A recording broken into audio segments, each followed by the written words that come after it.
ये मजाक उड़ा रहे थे ना कि कोरोना के अंदर थाली और ताली बजाने से कोरोना जाता है क्या। कोरोना की वैक्सीन को 2 महीने के अंदर बना करके ये देश के प्रधानमंत्री की ताकत थी कि जिन्होंने न केवल भारत को बल्कि पूरे विश्व को सप्लाई करके लोगों की जिंदगी बचाने का काम किया। और वही लोग जब वो बाहर जाते हैं ना, जब जिनकी जिंदगी बचाई, तो वो मोदी मोदी क्यों करते हैं कि उनको जीवन दिया है। लोग कयास लगाते रहे कि ये कांग्रेस की टिकट मांग रहा है, कोई कहता बसपा की टिकट मांग रहा है, कोई कुछ कहता, कोई कुछ कहता। मैं सौभाग्यशाली व्यक्ति हूं कि मुझे भारतीय जनता पार्टी ने बुला करके टिकट दिया। आने का समय होता है तब चली जाती है, सुबह बिलोवना का समय होता है तब बिजली चली जाती है, बच्चों के पढ़ने का समय होता है तब चली जाती है। ऐसी स्थिति के अंदर राजस्थान की सरकार चाहे बिजली की बात करे, पानी की बात करे, शिक्षा, चिकित्सा और सड़कों की बात करे, सब मामले के अंदर ये फेल हुई है। देश का वो प्रधानमंत्री जो अपनी मां को 8x10 के कमरे में जीवन भर 100 वर्ष की उम्र तक उनकी मां 8x10 के कमरे में रहती है, और जब उनका अंतिम संस्कार करने के लिए जैसे ही उनको सब पता लगता है कि मेरी मां इस संसार से चली गई, वो मीटिंग छोड़ करके जाते हैं, मां को कंधा देते हैं और वापस उनका फ्यूनरल करके वापस आके मीटिंग्स के अंदर शरीक हो जाते हैं। वो देश के प्रधानमंत्री 1 मिनट भी ये देश के लिए समर्पित है, 1 मिनट भी खोना नहीं चाहते हैं। वो कहते हैं कि जीवन जितना मिला है उसका सदुपयोग करना चाहिए। ऐसे समर्पित व्यक्ति के नेतृत्व में हम लोग काम कर रहे हैं, हमारा तो सौभाग्य है। आपके क्षेत्र पे लौट आते हैं जी। आपके क्षेत्र में जो पहले आप जिन नेताओं पे सवाल उठाते थे, 15 सवाल राजकुमार राणवा जी के लिए, वो नेता पहले 2018 में निर्दलीय चुनाव लड़ते हैं, फिर कांग्रेस में चले जाते हैं, और सरदार सर उपचुनाव में वो आपके साथ, आप ही के साथ आके यही दुपट्टा ऐसा पहन के भाजपा में शामिल हो जाते हैं। तो क्या 2023 के चुनाव में आपको उनसे कोई खतरा है? ये देश जो है ये गरीब देश कहलाता था।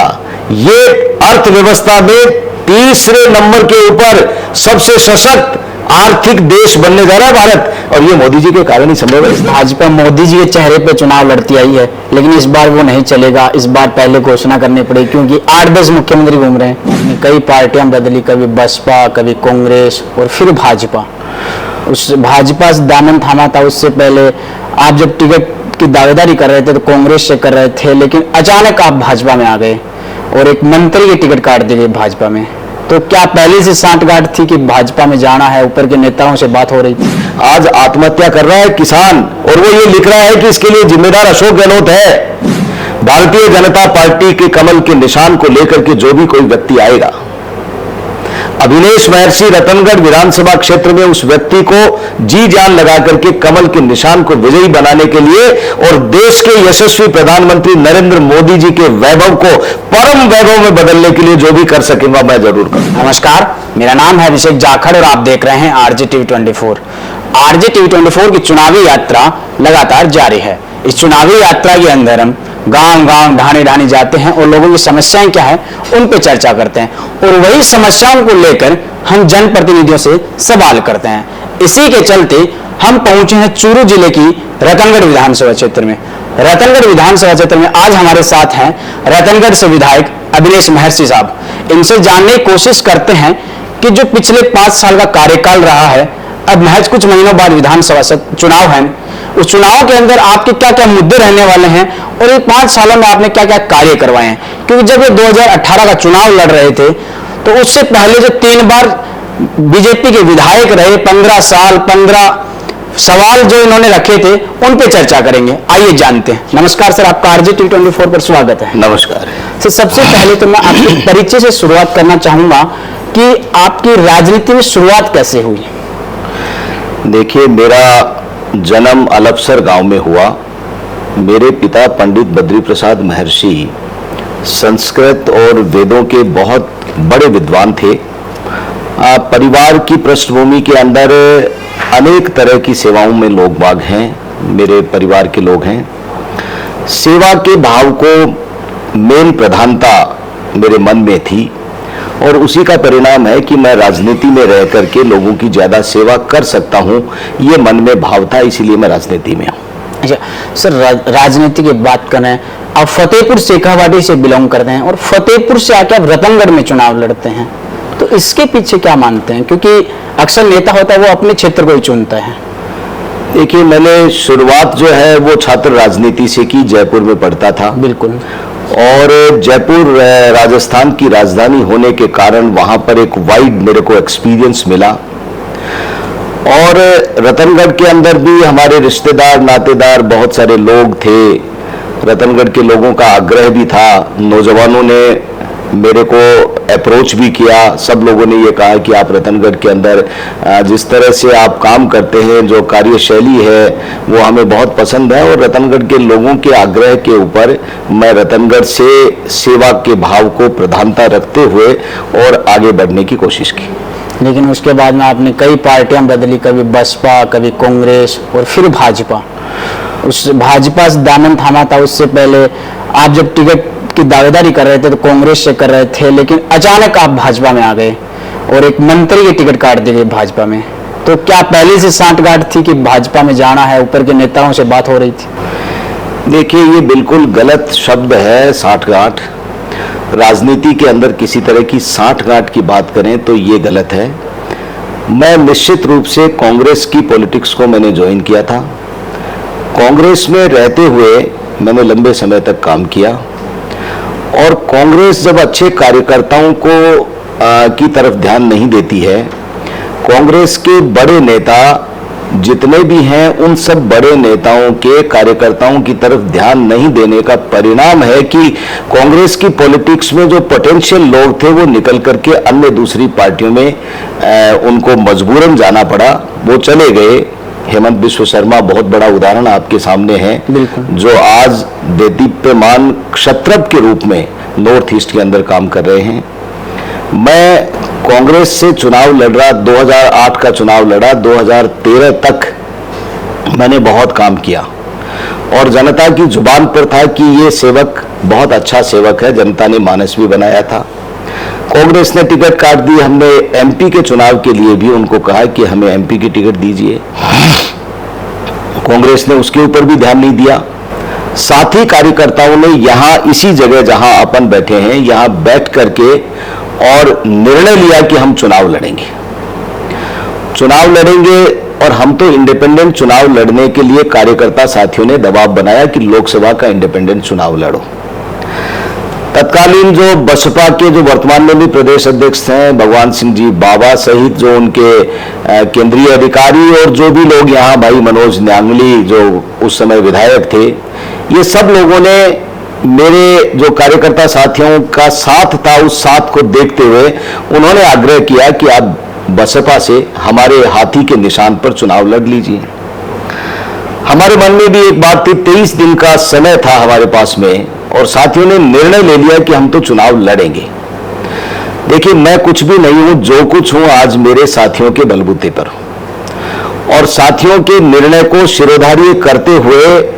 और हाथी का निशान था, सब लोगों ने कहा साहब निशान लोगों के बीच में पहुंचाने में हमको जब निशान मिलेगा उसके बाद में 1700 गांवों में समय लगेगा, तो हमने बसपा का निशान लेकर के हमने चुनाव लड़ा। 3 लाख से ऊपर हमें वोट मिले और लोगों ने इस बात के ऊपर मोहर लगाई कि अविनेश महर्षि और इसके साथी कार्यकर्ता जनता की सेवा करते हुए आगे बढ़कर के काम करना चाहते हैं, इसलिए हमने बसपा से चुनाव लड़ा। लेकिन ये सबको पता है, मेरे साथियों को भी पता है कि बसपा का चुनाव बसपा से लड़ा। बसपा के नेताओं को भी पता था कि भाई हम लोग तो उनके आग्रह के ऊपर हमने निशान लिया था। बस चुनाव का रिजल्ट आने के बाद में हमने हमारा इंडिपेंडेंट काम शुरू कर रखा था, कॉन्स्टिट्यूएंसी में काम करते रहे। और चूंकि पृष्ठभूमि कांग्रेस की थी तो लोग कयास लगाते रहे कि ये कांग्रेस की टिकट मांग रहा है, कोई कहता बसपा की टिकट मांग रहा है, कोई कुछ कहता, कोई कुछ कहता। मैं सौभाग्यशाली व्यक्ति हूं कि मुझे भारतीय जनता पार्टी ने बुला करके टिकट दिया। भारतीय जनता पार्टी ने मेरे काम को देखते हुए, मेरे सेवा के भाव को देखते हुए और लाख वोटों का भी, और वो तो कहा ना, मेरे काम को देखते हुए, मेरे जो प्रभाव, जो कार्यकर्ता साथियों के कारण जो मुझे जनता जनार्दन ने आशीर्वाद दिया, उस आशीर्वाद को पृष्ठभूमि में रखते हुए ही बात कर रहा हूं जी।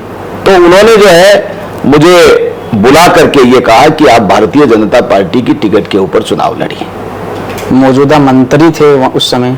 ये मेरा विषय नहीं है, मुझे मालूम नहीं है कि भारतीय जनता पार्टी ने मुझ में क्या देखा और क्यों माननीय मंत्री महोदय की टिकट काटी। जी, मुझे मालूम नहीं है। मैं देखिए, मेरा स्वभाव नकारात्मक पॉलिटिक्स करने का नहीं है, मैं सकारात्मक पॉलिटिक्स के साथ में आगे बढ़ना चाहता हूं। इसलिए मुझे मालूम नहीं है क्यों टिकट काटी, कैसे काटी। मैंने आपको निवेदन किया कि मुझे तो भारतीय जनता पार्टी के शीर्ष नेतृत्व ने बुला करके ये बात कही, और हां, मेरे मन में ये बात हमेशा से, जब से मैंने लोकसभा का चुनाव लड़ा, देश के यशस्वी प्रधानमंत्री नरेंद्र मोदी जी का जो विराट व्यक्तित्व है और जो उनका सोच है, उस सोच से मैं प्रभावित था।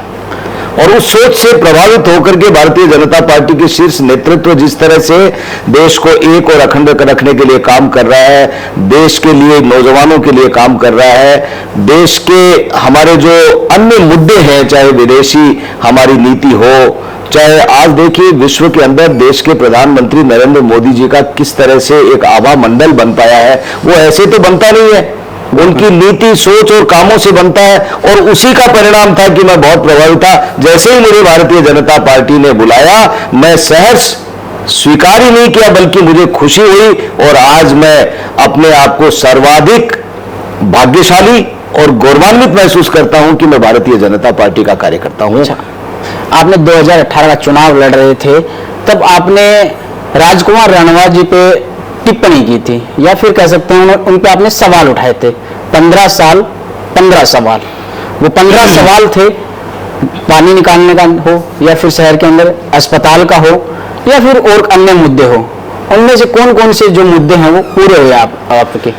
देखिए, जहां तक सवाल उठाने की बात है, एक जागरूक कार्यकर्ता जनता की आवाज को उठाने का काम लगातार करता है। बिल्कुल।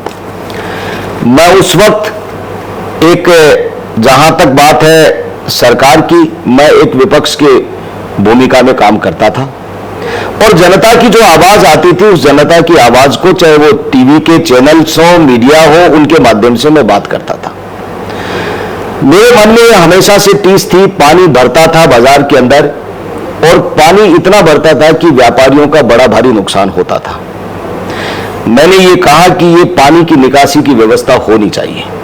हालांकि नगर पालिका रतनगढ़ में आज हमारे विपक्ष की होने के कारण सरकार से मजबूर करके राजस्थान की विधानसभा में आवाज उठा करके हमने पानी निकासी के लिए 35 करोड़ रुपया लेकर के आया, लेकिन वो 35 करोड़ रुपए का काम शुरू नहीं हुआ। इसलिए अभी भी वो समस्या जस की तस है, लेकिन चूंकि पैसा पास कर दिया है और उसके टेंडरिंग हो गए हैं, इसलिए वो निकासी आने वाले समय के अंदर पानी की निकासी हो जाएगी। अस्पताल की जहां तक बात है, मेडिकल कॉलेज चूरू में बनी, उसके बाद में एक डिस्ट्रिक्ट हॉस्पिटल और बनना था।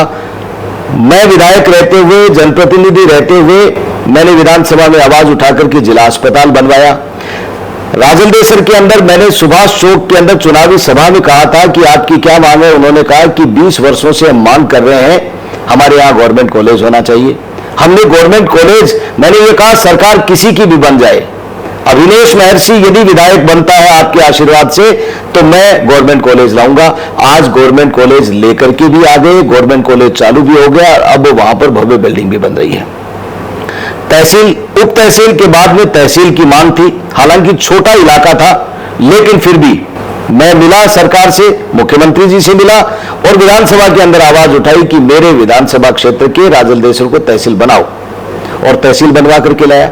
छापर की सीएचसी की बात करें, दाऊदसर में सीएचसी की बात करें, या अन्य जो भी विकास के कार्य हैं, उनकी सशक्त आवाज उठा करके जनता के हक और अधिकार की लड़ाई को मजबूती से लड़ने के लिए राजस्थान विधानसभा के प्लेटफॉर्म को बखूबी मैंने उपयोग किया, और सरकार को समय समय के ऊपर एक जनता की सशक्त आवाज बनकर के उठाया। इसलिए यह सब काम कराने में सक्षम हुआ। लेकिन हमारी सरकार नहीं होने का कुछ खामियाजा भी हमको मिला।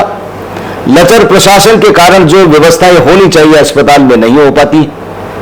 आज हम यदि बात करें, शिक्षा की बात करें, स्कूल्स खाली पड़े हैं। यदि बिजली की बात करें, राजस्थान के मुख्यमंत्री बिल्कुल मिथ्या बयान करते हैं। अभी बिल उठा करके देख लीजिए कितने भारी बिल आए हैं। वो फ्री बिजली देने की बात करते हैं, बिजली उनके पास में है नहीं। आज शाम होते होते गांवों से 50-100 टेलीफोन आते हैं कि हमारे गांव के अंदर बिजली नहीं आ रही है। रात्रि को जब खाने का समय होता है तब चली खाने का समय होता है तब चली जाती है, सुबह बिलोने का समय होता है तब बिजली चली जाती है, बच्चों के पढ़ने का समय होता है तब चली जाती है। ऐसी स्थिति के अंदर राजस्थान की सरकार चाहे बिजली की बात करे, पानी की बात करे, शिक्षा, चिकित्सा और सड़कों की बात करे, सब मामले के अंदर ये फेल हुई है। ये जो थोड़ा बहुत काम हम करवा सके हैं वो इसलिए करवा सके हैं कि राजस्थान की विधानसभा में सर्वाधिक प्रश्न लगाने वाले 96 से हर सत्र में 96 से ऊपर मेरे सवाल लगे हैं, जिसका राजस्थान पत्रिका और अन्य अखबारों के अंदर जो छपता है रिकॉर्ड विश्लेषण, उसके अंदर मेरा नाम आता है। पत्रिका सर्वे करे चाहे भास्कर सर्वे करे, टॉप 10 विधायकों के अंदर विकास के कार्य करवाने वाले और जनता की आवाज उठाने वाले लोगों के अंदर अविनाश महर्षि की फोटो छपती है। यह रतनगढ़ के लोगों के लिए गौरव की बात है कि उनका एक सेवक राजस्थान की सबसे बड़ी पंचायत में उनकी आवाज बन करके वहां पर जो छाप छोड़ रहा है, उसके कारण आज मैं ये कहता हूं कि रतनगढ़ के लोगों का मैं जिन भी शब्दों में आभार व्यक्त कर सकता हूं वो कम है। जी, आपने कई चीजें बताई, मैं वन बाय वन एक बार इनसे क्रॉस क्वेश्चन करना चाहूंगा। आपने बताया पानी की समस्या का, तो ये 5 साल बाद में अब चुनाव नजदीक आ रहे हैं, तब जाके ये समस्या का समाधान क्यों हो रहा है? क्योंकि लोगों में जाने का रोष है उस चीज को लेकर, क्योंकि इसका भारी नुकसान झेलना पड़ रहा है लोगों को। तो अब जाके आप बता रहे हो कि बजट पास हुआ है, मैं लोगों में ग्राउंड पे गया हूँ, उन लोगों के अंदर रोष है कि विधायक जी ने 5 साल तक क्यों नहीं चेता इन चीजों को लेकर। इसके बारे में आपका क्या कहना है? ये बिल्कुल गलत है। 3 साल पहले बजट पास करवा दिया हमने, उसके बाद में पंचायत समिति के सभागार में मीटिंग भी हो गई, नगर पालिका के अधिकारियों को भी, चेयरमैन सबको हमने बुला करके, मैं भी शामिल था, RUIDP के अधिकारी भी शामिल थे, माननीय कलेक्टर साहब भी थे। ये 3 साल के पहले बजट पास हुआ, उसके बाद में मीटिंग हुई, टेंडरिंग वगैरह सारी कर दी, लेकिन मैंने कहा नगर पालिका के लचर प्रशासन के कारण कार्यकारी एजेंसी नगर पालिका रहेगी। यदि मैं विधायक कोटा दूंगा तो या तो पंचायत, ग्राम पंचायत, नगर पालिका या PWD एजेंसी रहेंगी। बिल्कुल, आपको ताजुब होगा कि मैं अडानियों में कनेक्शन के लिए और जो बिजली शिफ्टिंग के तार शिफ्टिंग के लिए जो मैं विधायक कोष से पैसा देता हूं, ये तकमीना बना करके देने में भी 6-6 महीने लगा देते हैं। ये हालात बिजली विभाग के हैं। इसलिए मैं कहता हूं कि सरकार की अनदेखी के कारण, सरकार की अकर्मण्यता के कारण ये जो काम डिले होते हैं। लेकिन ऐसा नहीं है।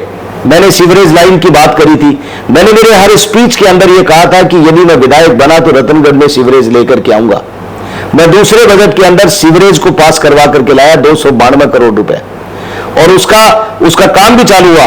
अब लोग यदि ये कहें कि सीवरेज का काम हुआ नहीं है, तो सीवरेज का काम लगातार चल रहा है, सीवरेज का काम अंतिम चरण में है। सीवरेज होगी तो सड़कें टूटेंगी, लेकिन मैं LNT के अधिकारियों को भी समय समय पर निर्देश देता हूं कि तुरंत प्रभाव से जो सड़क को तोड़ी है, जहां लाइन डाल दी है, उसको ठीक करो। समय समय के ऊपर मैं जाकर के स्वयं देखता भी हूं, लेकिन काम करने में कार्यकारी एजेंसियां थोड़ी शिथिलता बरत रही है। इसका कारण राजस्थान की सरकार है, जिसका प्रशासन के ऊपर पूरी तरह से पकड़ नहीं। तो जिला अस्पताल की बात करें तो इसमें डॉक्टर्स की कमी है, तो लोग कहते हैं कि विधायक जी अगर धरने पे हमारे साथ बैठ जाएं तो उसका भी तो निजात पा सकते हैं। देखिए, धरना लोगों ने कभी भी दिया और मुझे बुलाया। कल रामपुर देवानी मार्ग के ऊपर लोगों ने धरना दिया। उन्होंने कहा कि साहब वन विभाग जो है हमारे को, मैं एक 4.25 करोड़ रुपए की सड़क सैंक्शन करवा करके लाया, अभयारण्य के अंदर से सड़क जा रही थी, वो सड़क किसी कारण से बंद हो गई थी, उसके अंदर कोर्ट का मसला आ गया। वन विभाग ने कहा कि उसको बंद कर दी, लेकिन हमने अल्टरनेट साइड से एक रोड थी, उस रोड को विकसित और डेवलपमेंट के लिए 4 करोड़ रुपया मैं लेकर के आया। जैसे ही काम शुरू किया, वन विभाग ने कहा कि इतनी सड़क पहले थी और अब ये साइड की जमीन हमारी है, इसलिए इसके ऊपर करने नहीं देंगे। मेरे को जैसे ही पता लगा कि गांव के लोग इकट्ठा हुए हैं, मैं आधे घंटे के अंदर वहां पर पहुंच गया, कल की बात है, और पहुंच करके लोगों से बात की, अधिकारियों से बात की, कलेक्टर साहब से बात की, DFO साहब से बात की, और सबसे बात करने के बाद में ये कहा कि इसका समाधान तुरंत प्रभाव से निकालिए। मैंने कलेक्टर साहब से भी बात की है, और आज ये इस बात के लिए जो मीटिंग का परिणाम आएगा उसको लेकर के फिर लोगों के बीच में जाऊंगा जी।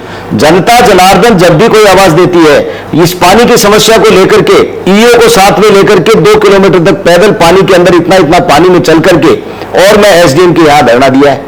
जहां तक धरना देने की बात है, धरना हम समस्याओं के समाधान के लिए लोगों के साथ में देते हैं। मुझे अस्पताल का निरीक्षण भी किया है। मैंने पहले ही कहा है कि अस्पताल में, मैंने राजस्थान की विधानसभा में पूछा है कि माननीय मंत्री महोदय, आप जिला अस्पताल तो बना दिया, लेकिन आपके पास में डॉक्टर्स नहीं है, आप डॉक्टर्स की भर्ती करिए। राजस्थान की सरकार भर्ती कर नहीं रही है, पेपर लीक कर रही है, नौकरियां दे नहीं रही है, किसानों के साथ में धोखा किया, कर्जा माफी की नहीं, नौजवानों के साथ में धोखा किया, उनको रोजगार दिया नहीं और बेरोजगारी भत्ता भी नहीं दे रही है, भर्ती कर नहीं रही है, टीचर्स नहीं है, डॉक्टर्स नहीं है, चिकित्सा कर्मी नहीं है। ऐसे हालात के अंदर ये राजस्थान की नकारा सरकार अब अपने अंतिम पड़ाव के ऊपर है। रोजगार की बात कर रहे हैं, आपके 15 साल 15 सवाल के अंदर एक रोजगार का मामला भी था, आपने वो भी सवाल उठाया था कि रतनगढ़ में हम रोजगार दिलाएंगे, तो वो रोजगार की बातें कहाँ गई? क्योंकि आप चाहते तो कुछ इंडस्ट्रियल एरिया यहाँ पे ला सकते थे, इंडस्ट्रीज ला सकते थे। इंडस्ट्रीज कुछ लगी भी है और कुछ लग रही है, लेकिन जब तक इंडस्ट्रीज को पूरी पर्याप्त सुविधाएं नहीं मिलेंगी, राजस्थान सरकार से मैंने मांग की कि अपनी योजना का जो पानी आया उसके लिए इंडस्ट्रियल एरिया के लिए अलग से आप लाइन दीजिए। बिजली वहां पर 24 घंटे मिलनी चाहिए, वहां सिक्योरिटी के लिए पुलिस चौकी होनी चाहिए, वहां एटीएम होना चाहिए, वहां पर जो है वो रिको इनसे इतना भारी भारी पैसा तो लेती है, लेकिन उनके यहां आग लग जाती थी, अग्निशमन केंद्र नहीं था। औद्योगिक क्षेत्र वहां लगेंगे जहां सारी सुविधाएं होंगी। उद्योग क्षेत्र के अंदर मैंने कोशिश करके वहां अग्निशमन केंद्र भी लगवाया है, सड़कों को ठीक करवाया है। ये सारे के सारे काम अब 3 महीने के बाद में भारतीय जनता पार्टी की यशस्वी सरकार बनेगी। और ये मैं पहले भी मांग कर चुका हूं कि औद्योगिक क्षेत्र को जब तक आप इंडस्ट्रियल ग्रोथ सेंटर के अंदर तब्दील नहीं कराएंगे, जब तक नए उद्योग आएंगे नहीं, नए उद्योग नहीं आएंगे, तो स्थानीय लोगों को स्थानीय स्तर के ऊपर रोजगार नहीं मिलेगा। वैसे जो भी कोई नौजवान साथी रोजगार के लिए मुझसे आते हैं, उनकी काउंसलिंग भी करते हैं, उनको बताते भी हैं उनके क्या प्रोस्पेक्ट्स हैं, वो भी बताते हैं। सरकार की नौकरियों के अलावा प्राइवेट सेक्टर के अंदर भी देश के प्रधानमंत्री, यशस्वी प्रधानमंत्री मोदी जी ने ये लोगों के लिए कितना लोन दिया है, कितना लोन दे रहे हैं। वो ये कह रहे हैं कि छोटे छोटे उद्योग धंधे आप छोटे छोटे लगाइए, आप घर के अंदर भी एमएसएमई आप छोटे छोटे लगाइए। कोई जरूरी नहीं है कि इंडस्ट्रियल एरिया के अंदर बड़ी फैक्ट्री लगाइए, आप बड़ा, आपके पास में पैसा हो, छोटे छोटे पैसे से नौजवान स्टार्टअप कर सकता है और उसके अंदर आगे बढ़ सकता है। तो इस तरह के प्रोत्साहन भी हम लोग देते रहते हैं। बाकी मैं ये कह रहा हूं कि अब तो ये वोट की चोट से इस सरकार को हटाने के लिए जनता जनार्दन तैयार बैठी है, 3 महीने की वोट दे रही है। जी, आपने राजलदेश्वर का भी बताया कि तहसील में हमने कर्मोन्नत करवाया है, उसके ऊपर आप ही की अपोजिशन के नेता हैं कांग्रेस से पूषाराम गोदारा, वो कहते हैं कि मैं जब गांव में गया, लोगों ने मुझे समस्या बताई, तो मैं मुख्यमंत्री से मिलके इसको तहसील में कर्मोन्नत कराया। उसके बाद विधायक जी ने जाके इसका जो हवाई लौट लिया है, इसके बारे में आपका क्या कहना है? देखिए, विपक्ष के व्यक्ति कुछ भी कहें, उनका काम कहना है। वो हमारी सरकार थी तो हमने मुख्यमंत्री से मुलाकात करके उनसे रिक्वेस्ट की और फिर वो तहसील में कर्मोन्नत हुई। तो आपकी सरकार थी तो बिजली क्यों नहीं दिला रहे किसानों को? आपकी सरकार है तो शाम होते होते बिजली क्यों गुल हो जाती है? आपकी सरकार है तो इंडस्ट्रियल एरिया के अंदर आप ग्रोथ सेंटर में कन्वर्ट क्यों नहीं करा दिया? आपकी सरकार है तो आपने यहां पर पानी क्यों नहीं निकलवा दिया? आपकी सरकार है तो आप बाकी काम यहां अस्पताल के अंदर डॉक्टर्स क्यों नहीं लगवा दिए? जो कोई काम राजस्थान की विधानसभा में सशक्त आवाज बन करके मैं करवा करके ले आता हूं सरकार के ऊपर दबाव डाल करके, उसको ये कहते हैं ये तो हमारी सरकार है। अरे भाई, सरकार है क्या? आप सरकार के अंदर आप निर्दलीय के रूप में चुनाव लड़े, उसके बाद में आप कहते हो कि हमारी सरकार है। वो भंवरलाल जी पुजारी साहब तो ये कहते हैं कि साहब सरकार हमारी है और मैं कांग्रेस का कैंडिडेट था, ये कहते हैं। ये विपक्ष के लोगों का काम कहना है। आज विपक्ष का व्यक्ति, मतलब सत्ता पक्ष का व्यक्ति जो चुनाव लड़ा है और अपने आप को सत्ता पक्ष का कहता है, वो व्यक्ति विपक्ष के विधायक के ऊपर टिप्पणी कर रहा है। इसका मतलब विपक्ष का विधायक कर तो रहा है कुछ, विपक्ष के विधायक के ऊपर टिप्पणी कर रहा है, इसका मतलब हम टिप्पणी करने लायक है, हम काम कर रहे हैं तभी तो कर रहे हैं। अब श्रेय लेने की बात है, जनता जनार्दन है, सब जानती है जनता कि कौन काम कर रहा है, कौन नहीं कर रहा है, किसकी आवाज के अंदर दम है, कौन व्यक्ति अधिकारियों से किस तरह से बात कर सकता है, कौन व्यक्ति पढ़ा लिखा होकर के उस पढ़े लिखे ज्ञान को किस तरह से लोगों की सेवा करने में लगाता है और किस तरह से परिणाम लाता है। ये जनता है, जनार्दन है, ये सब बात बोल ही दुनिया को बातें हैं, बेबाक बोल रही है। मेरे मन के अंदर काम करता है, उस व्यक्ति के मन के अंदर कॉन्फिडेंस आता है, मैं कॉन्फिडेंस के साथ बात करता हूं। मैं जाखड़ साहब, कभी भी मैंने पर्दे के पीछे एक बात नहीं की है। मैं अधिकारियों से बात करता हूं, माननीय कलेक्टर साहब, माननीय एसपी साहब, डीजीपी साहब, माननीय चीफ सेक्रेटरी साहब, माननीय मंत्री महोदय, सारे किसी से भी बात करता हूं, मेरा स्पीकर ऑन रहता है, क्योंकि मैं पर्सनल बात नहीं कर रहा हूं कोई। जनता को पता लगना चाहिए कि जो जनता मेरे से काम करवाने आई है वो अधिकारी क्या उत्तर दे रहा है। जी, मुझे उनको पता रहना चाहिए कि मैंने आपकी बात की है। मैं ऐसा नहीं करता हूं कि मैं जाखड़ साहब आए और मैंने कहा जाखड़ साहब मेरी बात हो गई है और जाखड़ साहब के लिए बात की नहीं, या बात कर ले तो बाहर निकलते ही कह दें कि ये तो ऐसे ही आए थे, इनकी बात को ध्यान मत देना, आप अपने हिसाब से करना। मैं लाग लपेट शेखावाटी के नेता हैं। मैं लाग लपेट की राजनीति नहीं करता हूं। मैं राजनीति स्पष्ट वादी हूं। हां, हो सकता है मैं अधिकारियों के साथ में मेरी भूमिका कड़क हो सकती है, अधिकारियों के साथ में मेरा रवैया कड़क हो सकता है, लेकिन ये जनता जनार्दन सब जानती है कौन व्यक्ति ईमानदार है, कौन स्पष्टवादी व्यक्ति है, कौन चरित्रवान व्यक्ति है, कौन सेवा के भाव को आगे लेकर के चल रहा है, कौन इस रतनगढ़ के विकास के अंदर अपने आप को समर्पित भाव से काम करते हुए हिंदुस्तान के नक्शे में इस रतनगढ़ का नाम ऊपर ही ऊपर दर्ज कराने का सपना लेकर के चल रहा है। ये जनता जनार्दन है, सब जानती है। सर, आपने जो 15 साल 15 सवाल के अंदर एक भाजपा रतनगढ़ के बड़े नेता रहे हैं हरिशंकर जी भाभड़ा साहब, उनको विकास पुरुष बताया था और राजकुमार रनवा पे आपने तंज कसते हुए कहा था कि हरिशंकर भाभड़ा विकास पुरुष थे। अब उन्हीं के परिवार से एक नेता और तैयारी कर रहे हैं भाजपा से, तो उनको लेकर आपको कितना डर है कि अगर वो तैयार मैदान में आते हैं तो? देखिए हरिशंकर जी भाभड़ा साहब का जितना सम्मान कर सकूं उतना करता हूं। बहुत अगाध श्रद्धा है उनके प्रति और वो विकास पुरुष थे, वो विकास पुरुष रहे हैं इस रतनगढ़ के लिए। बिल्कुल। धोरों की धरती के अंदर 4x4 जीप नहीं जाती थी, वहां सड़कों का जाल बिछाने की शुरुआत करने वाले हरिशंकर जी भाभड़ा थे। अब जहां तक बात परिवार की है, मैं हरिशंकर जी भाभड़ा साहब से लगातार मिलता जुलता रहा हूं। अभी मैं जब पिछले दिनों मिलने के लिए गया था तो हरिशंकर जी भाभड़ा साहब को ज्यादा अब संज्ञान नहीं रहता, उनकी याददाश्त थोड़ी कमजोर हुई है। और दुर्भाग्य इस बात का है जाखड़ साहब कि हरिशंकर जी भाभड़ा साहब को 98 के अंदर 2003 के अंदर रतनगढ़ की जनता ने उनको चुनाव हरा दिया।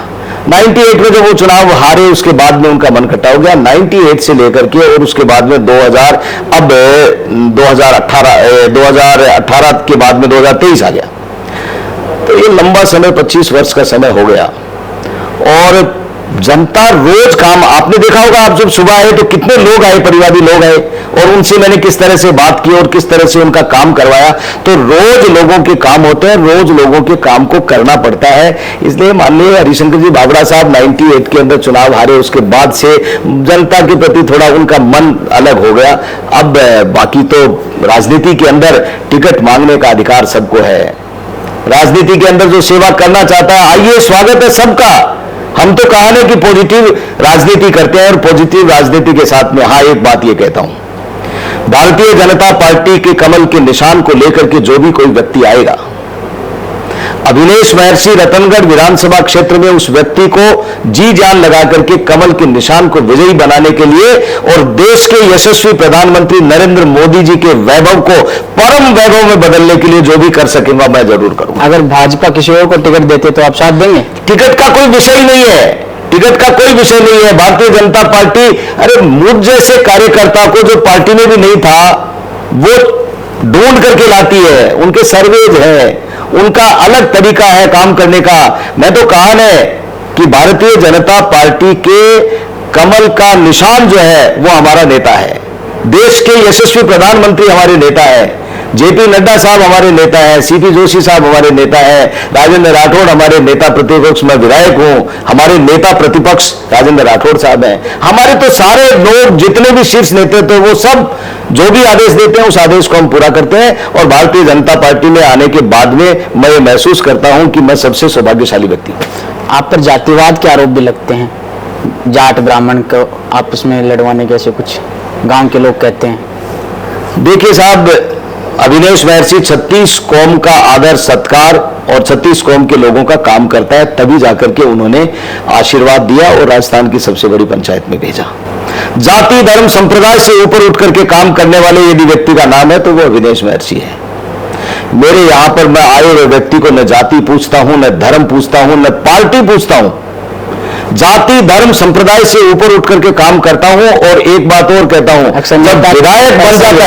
जब विधायक बन जाता है उसके बाद में वो किसी एक जाति का, धर्म का, संप्रदाय का और पार्टी का नेता नहीं होता है। मैं आज विधायक हूं तो राजस्थान की विधानसभा के ऊपर जब मैं जिस दिन बोलता हूं उसके नीचे पट्टी छपती है अभिनेश महर्षि विधायक रतनगढ़, तो मैं पूरे रतनगढ़ का हूं। और भाई जी, हनुमान प्रसाद जी पोदार की भूमि है ये, जिन्होंने धर्म की पताका को पूरे विश्व में फहराया है। ऐसी स्थिति के अंदर मैं एक दिन में विधानसभा के अंदर मेरे विधानसभा क्षेत्र के 4 बार बोलने का मौका मिलता है। भारतीय जनता पार्टी मुझे दूसरे स्पीकर के रूप में बुलाती है। भारतीय जनता पार्टी मुझे डिमांड्स के ऊपर जब बोलने की बात आती है तो एक विधायक को 2 डिमांड से ज्यादा का मौका नहीं मिलता है। मैं वो सौभाग्यशाली व्यक्ति हूं जिनको एक दिन में 4 डिमांड के ऊपर बोलने का मौका भारतीय जनता पार्टी देती है। क्योंकि आप वक्ता अच्छे हैं। वक्ता तो आदमी, मैंने कहा ना, काम करता है। मां सरस्वती की कृपा है, पिताजी का दिया हुआ आशीर्वाद है और उनके द्वारा दी गई शिक्षा कि जीवन में कभी भी किसी को छोटा मत समझना बेटा। मेरे से पहले जो इस संसार में आ गया वो मेरे लिए सब बड़ा है। मेरे लिए किसी जाति का व्यक्ति बड़ा नहीं है, मेरे लिए किसी धर्म का व्यक्ति बड़ा नहीं है। मैं कोई किसी भी धर्म का व्यक्ति हो, किसी भी जाति का धर्म हो, मेरे लिए समान है और मेरे से पहले इस संसार में आ गया वो मेरे लिए आदरणीय और पूजनीय है। आप विधानसभा सत्र की बात करेंगे, मुझे 4 बार मौका मिलता है, लेकिन इन्हीं के बीच में पिछले कुछ दिनों पहले आपने विधानसभा के अंदर ही आरएचएस को लेकर एक सुधीर भंडारी नाम के है व्यक्ति, उन पर आपने आरोप लगाया था इलाज को लेकर। वो क्या मामला था? देखिए, बहुत दुर्भाग्यपूर्ण स्थिति है। मेरे कोविड हुआ पहले चरण में। कोविड में मैंने मेरे पार्टी के शीर्ष नेताओं को और सरकार को और चिकित्सा मंत्री जी को मैंने तुरंत सूचना दी। बहुत दहशत का माहौल था। मैं सूचना दी, आरयूएचएस के अंदर मैं भर्ती हो गया। मैं जो इनका हॉस्पिटल है जहां पर इन्होंने कोविड की व्यवस्था कर रखी। बिल्कुल। मेरे पास में मेडिकल कॉलेज के प्रिंसिपल डॉक्टर सुधीर भंडारी और उनकी टीम 1-2 दिन के बाद में, एक दिन शाम को, सुबह, रात को 2 बजे आते थे, आके मेरी हालचाल पूछते थे, रूटीन चेकअप करते थे। मैं बिल्कुल ठीक ठाक था, ऐसी कोई स्थिति नहीं थी कि मैं बहुत कोई अपने आप को ऐसा समझ रहा था कि मैं बहुत कोई गंभीर हो गया हूं। एक दिन अचानक सुबह सुबह डॉक्टर सुधीर भंडारी आए और सुधीर भंडारी ने आकर के और मेरी रिपोर्ट्स को मंगवाया, रिपोर्ट्स को देखी और रिपोर्ट देखने के बाद में जाकर, साहब, वो घटना मैं भूल नहीं सकता मेरे जीवन के अंदर। उन्होंने रिपोर्ट देखी और रिपोर्ट देख करके उन्होंने डॉक्टर्स को, बाकी डॉक्टर से कंसल्ट किया, डॉक्टर्स को किया और उन्होंने मेरे 4 इंजेक्शन और लगा दिए, ड्रिप लगाई और 4 इंजेक्शन लगा दिए। मैंने कहा, डॉक्टर साहब, everything is fine, all right. बोले, नहीं नहीं, ठीक है ठीक है। उसके बाद में उन्होंने टोसिलीजुमेब इंजेक्शन मंगवाया और वो और लगवा दिया। मेरे समझ में नहीं आई, मैं नहीं समझ रहा था कि ये क्या गंभीर बात होगी। थोड़ी देर बाद में मेरे बड़े भाई साहब जो डॉक्टर हैं, उनका भी, उनसे बड़े हैं, उनका भी, जो मेरे बड़े भाई साहब एक सीनियर आईपीएस ऑफिसर रिटायर हुए, उनका भी, सबका चिंता भरे फोन आने लगे कि तू कैसा है। मेरे मन के अंदर जो है वो बड़ा डर लगा कि बात क्या हो गई है, ऐसा क्यों पूछ रहे हैं लोग। मेरे घर पर मेरी धर्मपत्नी के पास में मेरी भाभी जी वगैरह सारे घर के परिवार के लोग चले गए, जैसे मैं कोई अभी जाने वाला हूं। मैंने गांव के लोगों में चिंता बहुत ज्यादा। मैंने गुलाब जी कटारिया साहब को, राजेंद्र जी राठौड़ साहब को, सतीश जी पूनिया साहब को, इन सब लोगों को भी सूचना दी कि मेरे कोई क्या बात होगी, गंभीर बात होगी क्या। इन लोगों ने भी बात की तो डॉक्टर जो राजेंद्र राठौड़ साहब ने स्वयं ये कहा कि मेरे भाई साहब का चिंता भरा, इनके पास में फोन गया। इन्होंने कहा कि आपका साथी बहुत गंभीर है, जाने वाली स्थिति में बता रहे हैं डॉक्टर्स। तो इनको भी चिंता हुई। मैं जैसे ही डॉक्टर भंडारी गेट से बाहर निकल करके दूसरे पेशेंट्स को देखने गए होंगे, मैंने वो रिपोर्ट मंगवाई। जाकर, साहब, ताजुब करोगे, रिपोर्ट मेरी नहीं थी, वो कोई अविनाश नाम के व्यक्ति की रिपोर्ट थी जिसके अंदर डी डाइमर एक टेस्ट होता है, वो डी डाइमर 7 से ज्यादा नहीं होना चाहिए, उसके होने से निशान लगा रखा। गलत आदमी की गलत रिपोर्ट देख करके डॉक्टर सुधीर भंडारी ने गंभीर लापरवाही बरतते हुए और उसके अंदर मेरे इतने इंजेक्शन लगाए जिसका रिपरकेशन ये हुआ कि जिसका साइड इफेक्ट आज तक मैं भुगत रहा हूं। मैं ये तो अच्छा रहा कि मैंने वो रिपोर्ट देख करके फिर डॉक्टर सुधीर भंडारी को कॉल किया और डांट लगाई और सुधीर भंडारी ने कान पकड़ करके माफी मांगी इस बात के लिए कि गलती हो गई। मैंने कहा, मैं प्रेस को बुलाता हूं। उन्होंने कहा कि मैं माफी चाहता हूं, ये गलती हो गई, इंसान से गलती हो जाती। यही मुद्दा मैंने राजस्थान की विधानसभा में कहा कि आपके डॉक्टर्स कितने लापरवाह हैं। और डॉक्टर सुधीर भंडारी के लिए तो मैं बहुत अच्छे से कहता हूं कि डॉक्टर सुधीर भंडारी डॉक्टरी कम करते हैं, वो लोगों के इर्द गिर्द रह करके अपना उल्लू सीधा करने के लिए जो भी उनको करना पड़ता है वो बिल्कुल वो करते हैं। वो इसके अलावा कुछ नहीं करते हैं। ये तो मेरी जिंदगी थी जिसके कारण मैं बच गया। यदि वो डॉक्टर उसी रिपोर्ट को फिर वो मान करके फिर दोबारा शाम को आकर के इंजेक्शन लगा लेते तो हो सकता है कि मैं तो ऊपर भी चला जाता। ऐसी स्थिति के अंदर अनहोनी हो सकती थी। ऐसी स्थिति के अंदर डॉक्टर सुधीर भंडारी को मैं डॉक्टर नहीं मानता हूं। डॉक्टर सुधीर भंडारी डॉक्टर नहीं है, वो तो बड़े लोगों के बीच में आगे पीछे रह करके और जिस तरह से अपना उल्लू साधते हैं वो सर्वविदित है। अच्छा सर, पिछले दिनों आपको एक धमकी भी मिली थी और 2 करोड़ रुपए के साथ फिरौती मिले थे, वो कौन लोग थे और उन पे कोई कार्यवाही हुई या नहीं अब तक? देखिए, मेरे पास में टेलीफोन आया, मैंने पुलिस को तुरंत सूचना दे दी थी, उच्चाधिकारियों को सूचना दे दी। उसके बाद में जो मुझे पुलिस ने बताया कि उनमें से 2 व्यक्तियों को पकड़ लिया गया था। मैं बहुत डिटेल के अंदर तो नहीं गया और ये मेरा विषय भी नहीं है, जांच का विषय पुलिस का था। पुलिस को मैंने बता दिया, पुलिस ने मुझे सुरक्षा भी मुहैया कराई और ये भी कहा कि अन्य कभी कोई बात हो तो आप बता देना। मैं बहुत अधिक डिटेल में नहीं गया। मैं तो ऐसा आदमी हूं, जनता के बीच में रहने वाला आदमी हूं, जनता जनार्दन है और सांस जितनी लिखी है, भगवान जिस दिन हमको अपने पास में बुलाएगा उस दिन अपने आप बुला लेगा। मेरे को इस बात की चिंता नहीं रहती है। हाँ, जो घटना घटती है उसको मैंने संबंधित जो भी रिलेटेड अधिकारी होते हैं उनको बता दिया था। मैं इस विषय में नहीं गया कि कौन थे, क्या था, क्या विषय था। ये पुलिस का विषय है। यदि आपको इसमें और जानकारी चाहिए तो पुलिस के उच्च अधिकारियों से बात करिए। कुछ प्रदेश की राजनीति पे भी चर्चा कर लेते हैं। मुख्यमंत्री गहलोत के कार्यकाल को आप कितने नंबर देना चाहेंगे और कैसे देखते हैं उसे? मुख्यमंत्री अशोक गहलोत जी ने जितनी घोषणाएं की थी वो सब झूठ का पुलिंदा था। घोषणा पत्र के अंदर चाहे बेरोजगार नौजवानों की बात की थी, चाहे किसानों की बात की थी। आज राजस्थान अपराध की दृष्टि से 1 नंबर के ऊपर है, 1 नंबर पायदान पे खड़ा है।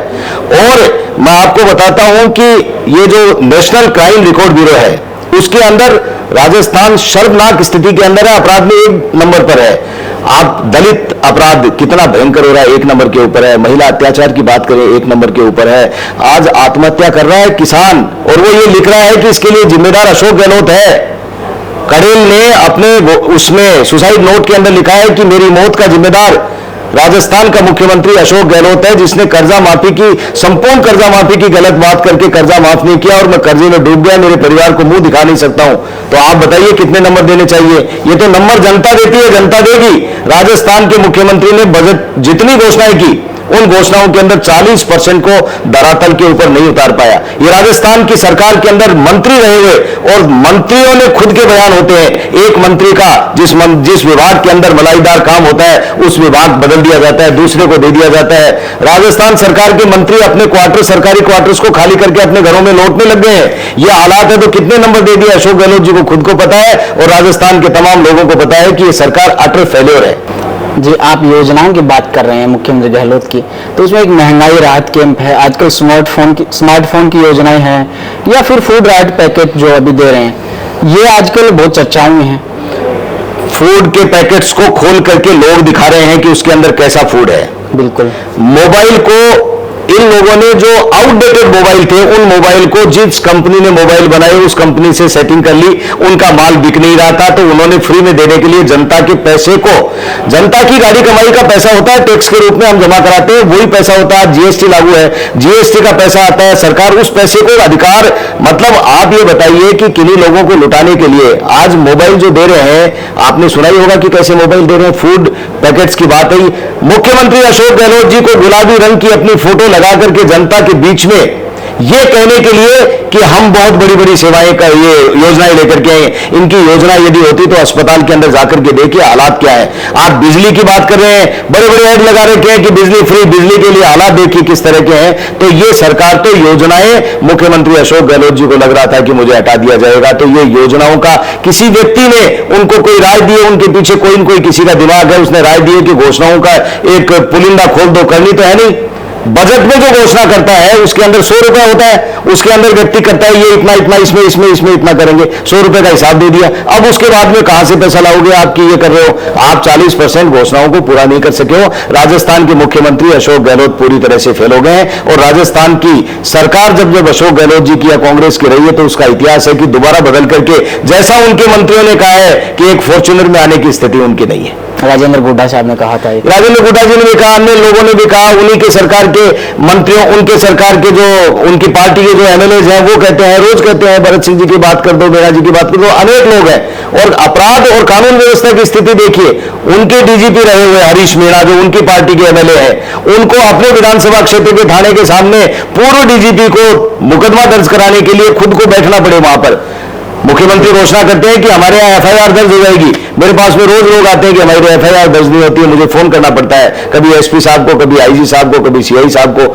और उनको ये उदाहरण है, हरीश मीणा जी को अपने विधानसभा क्षेत्र में जायज एफआईआर दर्ज कराने के लिए भी उनको धरने पर बैठना पड़ा, तब जाकर के और एफआईआर दर्ज होती है। तो ये झूठ का पुलिंदा है जी। स्मार्टफोन की सर मैं एक चीज जानना चाहता हूं आपसे, आप क्षेत्र में जाते हैं, रतनगढ़ के लोगों से मिलते हैं, जो महिलाओं को और बच्चों को स्मार्टफोन दिए जा रहे हैं, ये फायदेमंद है या मिसयूज है या कुछ क्या है इसका, थोड़ा सा डीपली मुझे बताइए। देखिए ये लोग क्या कहते हैं? देखिए, ये एक लोक लुभावनी योजना इनके दिमाग में ये लेकर के है कि ये लोक लुभावनी हो सकती है, लेकिन ये इनके बजट की बात नहीं कर रहा हूं। इनके गले की हड्डी बन रहा है। मैं ये कह रहा हूं भाई साहब, आज जिन लोगों को रोटी खाने के लिए नहीं है, जिन लोगों के पास में अन्य सुविधाएं नहीं है, जो लोग आत्महत्याएं कर रहे हैं, किसान, आप पहले उनका कर्जा माफ कर देते। आप मोबाइल दीजिए, हमें कोई एतराज नहीं है। मोबाइल से जिन बच्चों को पढ़ने के लिए जो मोबाइल का इस्तेमाल करते हैं या करना जरूरी है, वो काम इस मोबाइल से नहीं होगा। ये तो आउटडेटेड मोबाइल दे रहे हैं, उससे उनका पर्पज सिद्ध नहीं होगा। इसलिए मैं कह रहा हूं कि ये बेहुदी योजनाएं हैं, इनका लाभ जो मिलना चाहिए नहीं मिल पाएगा। जी, मैं ये इसलिए पूछा ये सवाल क्योंकि मैं गांव लोगों के जा रहा हूँ, समस्याएं जानने की कोशिश कर रहा हूँ। उनसे मैंने स्मार्टफोन के बारे में पूछा तो लोगों का कहना है कि इससे बच्चियों का जो बिहेवियर है, रहन सहन है, वो बिगड़ेगा। क्योंकि जो लड़कियां स्मार्टफोन आज जो 9th 10th क्लास में है, वो आज ही स्मार्टफोन यूज करने लग जाएगी, क्योंकि आज का अभी तो कोरोना भी नहीं है, तो जो क्लासें हैं वो डायरेक्ट ऑफलाइन भी लगने लग गए, तो इससे बच्चियों का जो रहन सहन है वो बिगड़ेगा। तो क्या इस चीज को आप मानते हैं? देखिए, साइंस एंड टेक्नोलॉजी का जो बढ़ाव हुआ है, उसके फायदे और नुकसान दोनों चीजें होती हैं। यदि हम फायदे की सोचें, मैं इसका उपयोग और सदुपयोग और दुरुपयोग दोनों कर सकता हूं। बिल्कुल ठीक है, ये मेरे ऊपर डिपेंड करता है, ये मेरे ऊपर डिपेंड करता है, घर वालों के ऊपर डिपेंड करता है। राजस्थान सरकार के मुख्यमंत्री ने तो सिर्फ और सिर्फ ये है कि जो नव मतदाता जो है उनको मोबाइल मिलेगा तो उनको ये बहम हो रहा है कि वो वोट दे देंगे। ये इसका कोई इफेक्ट जो है वो उपयोग के ऊपर ही डिपेंड करेगा कि इसका फायदा होगा कि नुकसान होगा। जी, मुख्यमंत्री की बात करें तो भाजपा के अंदर मुख्यमंत्री कई दावेदार हैं, कौन सा चेहरा आपको लगता है कि ये मुख्यमंत्री के लिए सही है? देश के यशस्वी प्रधानमंत्री ने दुनिया में मान और सम्मान बढ़ाया है। इस राष्ट्र की सबसे बड़ी पार्टी भारतीय जनता पार्टी है, जहां डिसिप्लिन है, जहां अनुशासन है, जहां केंद्रीय आज देश का नहीं विश्व के नेता नरेंद्र मोदी है, तो हम तो देश के प्रधानमंत्री नरेंद्र मोदी जी के नेतृत्व में काम कर रहे हैं। ये पार्लियामेंट्री बोर्ड तय करता है, ये हमारा विषय ही नहीं है कि कौन आदमी मुख्यमंत्री कौन नहीं बने, हमें तो कमल का निशान दिख रहा है। लोग कह रहे हैं कि भाजपा मोदी जी के चेहरे पे चुनाव लड़ती आई है, लेकिन इस बार वो नहीं चलेगा, इस बार पहले घोषणा करनी पड़ेगी, क्योंकि 8-10 मुख्यमंत्री घूम रहे हैं। नहीं, लोगों का तो लोग तो कुछ भी कहें, लेकिन मैं ये कहता हूं कि देश के यशस्वी प्रधानमंत्री जब जब भी यहां राजस्थान की धरती पर आए, चाहे भीलवाड़ा की बात करें, बीकानेर की बात करें, सीकर की बात करें, उन्होंने जो संदेश दिया है वो संदेश आम आदमी के गले उतर रहा है। वो विकास चाहते हैं, वो देश के नौजवान को खुशहाल देखना चाहते हैं, वो किसानों की बहबूदी चाहते हैं, उनकी आय को 2.5 गुना बढ़ाना चाहते हैं। और ये सब काम आपको पता है जाखड़ साहब, ये देश जो है ये गरीब देश कहलाता था।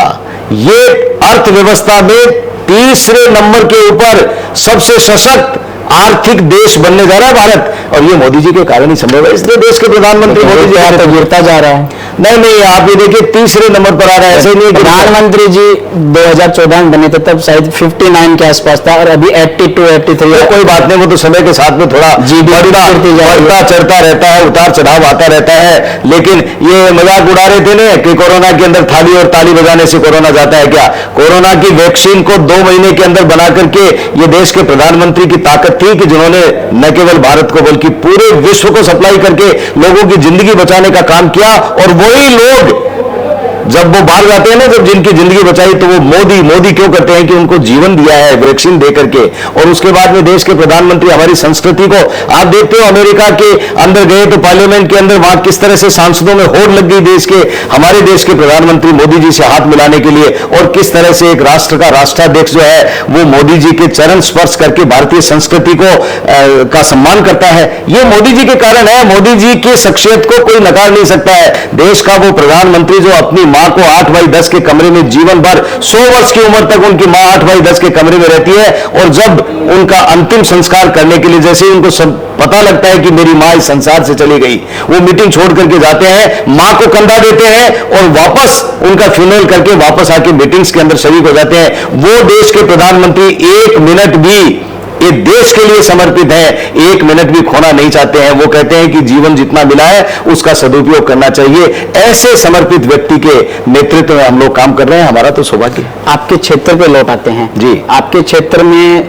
जो पहले आप जिन नेताओं पे सवाल उठाते थे, 15 सवाल राजकुमार राणवा जी के लिए, वो नेता पहले 2018 में निर्दलीय चुनाव लड़ते हैं, फिर कांग्रेस में चले जाते हैं और सरदार सर उपचुनाव में वो आपके साथ, आप ही के साथ आके यही दुपट्टा ऐसा पहन के भाजपा में शामिल हो जाते हैं। तो क्या 2023 के चुनाव में आपको उनसे कोई खतरा है टिकट को लेकर? देखिए मेरी बात सुनिए, राजकुमार जी रेणवा साहब की बात की। राजकुमार जी रेणवा साहब जब वापस भारतीय जनता पार्टी में आए सरदार शहर उपचुनाव में, उससे पहले हमारे तत्कालीन प्रदेश अध्यक्ष माननीय सतीश पूनिया जी ने मुझे फोन करके कहा कि राजकुमार जी रेणवा बीजेपी में आना चाहते हैं, आपको कोई ऐतराज तो नहीं है, आप क्या कहना चाहते हैं? मैंने कहा स्वागत है।